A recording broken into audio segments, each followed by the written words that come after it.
जास्त वेळ वाटाणे शिजवले तर त्यांना बुरशी येते, ते खराब होतात, ते जास्त दिवस टिकत नाही. 1 मिनिट झालेला आहे. आता आपण वरचे वाटाणे काढून घेणार आहोत.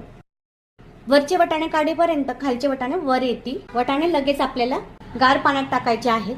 वरचे वाटाणे आपल्याला काढून घ्यायचे आहेत. गॅस बंद करून घ्यायचा. सगळे वाटाणे वर आलेले आहेत. 2च मिनिटं आपल्याला वाटाणे उकळून घ्यायचे आहेत. सगळे वाटाणे आपण गार पाण्यात टाकून घेतलेले आहे. गार पाण्यात टाकल्यामुळे वाटाण्याचा शिजण्याची प्रोसेस बंद होते आणि वाटाणे जास्त दिवस टिकतात. वाटाणा जास्त शिजला तर तो फ्रीजमध्ये सुद्धा खराब होतो, त्याला बुरशी येते. म्हणून बर्फाच्या पाण्यात मोकळ्या भांड्यात टाकायचा आहे, म्हणजे तो पटकन गार होतो. आता आपण वाटाणे पाण्यातून काढून घेणार आहोत.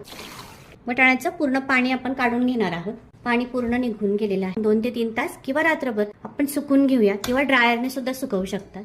नितळून घेतलेले वाटाणे आपण कॉटनच्या कपड्यावर तुम्ही रात्रभर सुद्धा वाळायला ठेवू शकतात. वाटाण्याचं पूर्ण पाणी आपल्याला सुकवून घ्यायचं आहे.